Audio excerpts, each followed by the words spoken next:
So anyway, that was one of the highlights, I guess. Well, is that when you went smoke jumping, or how'd that? No, What happened next? I got my 2-year teaching credential. Out of And where? my first year, Where'd you get that? out of Dillon. See, I applied to jumpers in 1960, and they already had their quota, I guess. So 1961 came around, I reapplied, and I was accepted. And that year we had, I needed 60 recruits. We had like 65 or over 65 people who were training, and went through whole training, and I realized quickly you did things right the first time, otherwise did more time on the units, more push-ups and so forth. So at the end of our training, I was called out, another guy was called out and said, okay, what you two guys, Holtet, you're number 2 for training, and I can't think of the guy's name, you're number 1. Sir, you're excused from PT. So I felt pretty good with the fact that I was number 2 of all these guys. But part of my motivation being from Darby, I knew if I washed out at the jumpers, couldn't cut at the jumpers, it'd be tough going home. So I was highly motivated because of all the guys from Darby, and it turned out Darby had the most smoke jumpers of anybody in the smoke jumpers over the years, over 22 guys. Well, Earl Cooley, he kind of liked Darby people, didn't he? He thought they were pretty good hands. Yeah, well, Earl was from Stevensville. Oh, I didn't know that.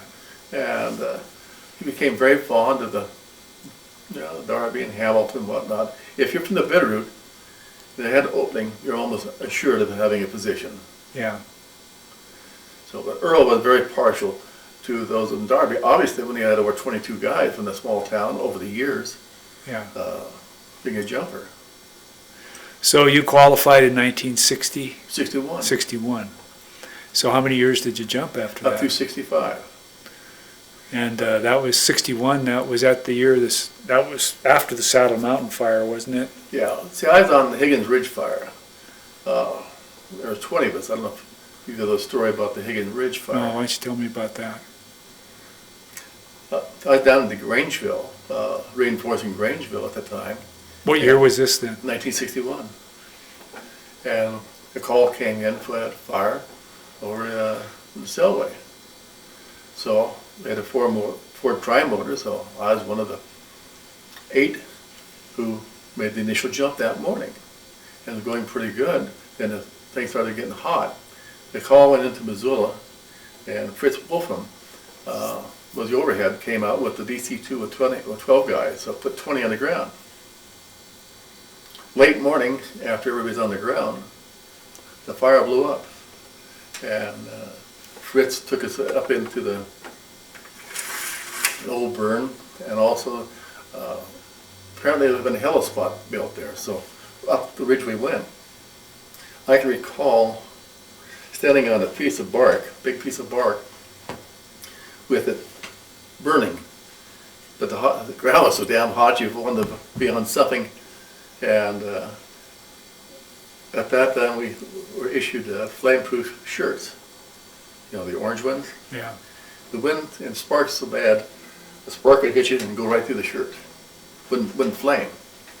And Fritz didn't have it. I think he just had his t-shirt. Really something else.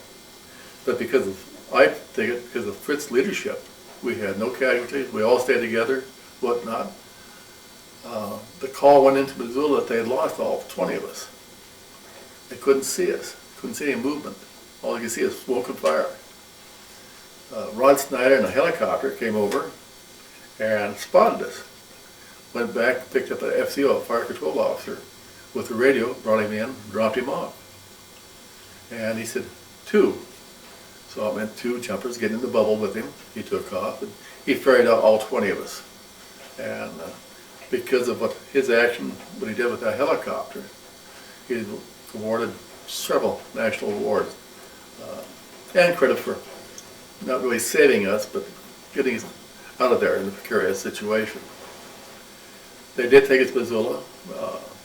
Nobody was really seriously hurt. little eye irritation, smoke irritation, that's about it. Yeah. But they did suspend jump operations on Missoula for 2 or 3 days because of that incident. Yeah. What other big fires do you remember being on, or fires do you remember being on? Well, quite a few fires, but one of the things that did for me, Al Hammond, I think Al was at that time was a air marshal or something with the Forest Service. He had a lot of spray jobs going on. So Al selected myself and another guy to go down to New Mexico on a spray job. That was, and I jumped at it because it paid time and a half overtime, 25% differential, plus per diem. So, very good job. And I did that for 62, 63, 64. I was on different spray jobs. So as an end result, my fire jumps totaled 49 out of those years. So I was really low man on a totem pole for a jump. But because I spent so much time out of region, New Mexico 2 years, White Sulphur Springs as air officer on a spray job like Bill Demons, Salmon, Idaho, as a foreman down there. So I spent so much of my time out of Missoula on these projects.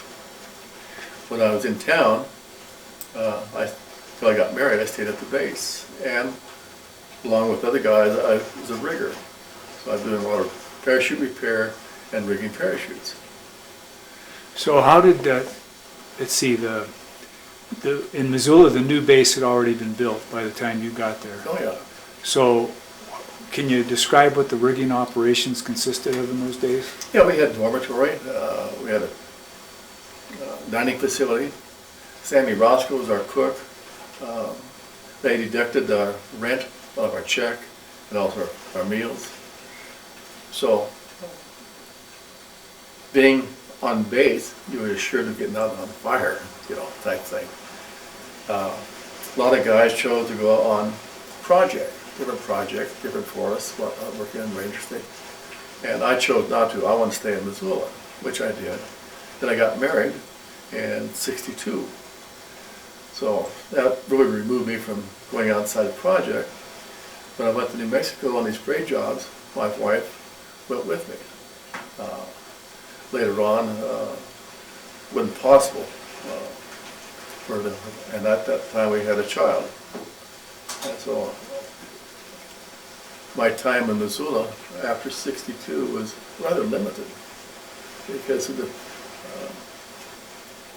bug season started. I was out on being an aerial observer. We were sent down to New Mexico for 2 purposes. One, be an air observer, 2 for rescue. Each year we lost 1 aircraft. And I watched the first year one go in. The TVM flying uphill. The guy flying in the auxiliary tank, running his main tank, didn't realize until he started sputtering. And he came over the radio because I was flying in the right seat in the Cessna 182. And he came over and said, "Wally," my pilot was Wally, he said, "The son of a bitch has quit me." And he said, "Shit," he said, he switched over to his main tank. And of course a prop kick come up. And Wally said, "Turn her downhill." So he started turning the plane around downhill. And the motor, the engine caught all full RPM, but it just flew right in the timber all the way down. You can see the flight path. So Mike Ulrich, the other jumper and I, went in a helicopter, and we landed not far away from the crash site, and went up and retrieved the pilot. We found the pilot on the wing, and you could see the flight path of that craft because of gradual pulling all the timber down, and underneath the aircraft, there's probably 6 to 8 feet of timber, and the engine had broken off.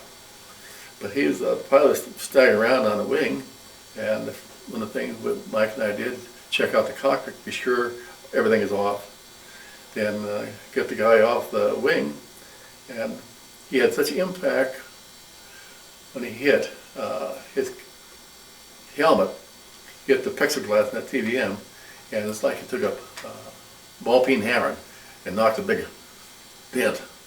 And his left eye was bulged out. And he had some facial, he had some internal injuries from the stick. The stick didn't break off, but heavy bruising, so forth. So I stayed with him while Mike went down to grab out enough spot for the helicopter to take off. We got him down to the helicopter, put him in the stretcher, and away they went. He survived. I think he lost his left eye. Huh. That second year, well, I didn't see this guy go in, but we got the call to go in, and again with my helicopter came down, and Floyd Bethke and I were together, and got there to the scene. And what happened, guys flying uphill run out of airspeed and altitude, and he just pulled the stick back and pancaked the aircraft in. Again, it was a TVM, and we found him in the cockpit, and he had one of those visors, and his head went into the dashboard, and the visor broke off, cut a perfect half moon. So a lot of facial bleeding going on, but he's really all right. And he had kicked all the switches off, so forth. We got him on the cockpit, got him on the ground, butterflied him, walked him to the helicopter, and away he went. He survived. He survived, good young man. Most of the pilots we worked with were former military pilots. This guy, and probably 21 years old, been a crop duster. Another incident in, I didn't go in on this one, Marty Sandvig from Shoto, Montana is flying, spraying, and he got in a high-speed stall. This is on the Salmon, Idaho, and I was in Silco management, and Wade Irwin, I don't know if you knew Wade, Yeah. They found the aircraft. Wade went in with a helicopter, found the pilot. He's dead. Apparently he got ejected, seat and everything, right through the canopy from the impact. And so he was DOA. And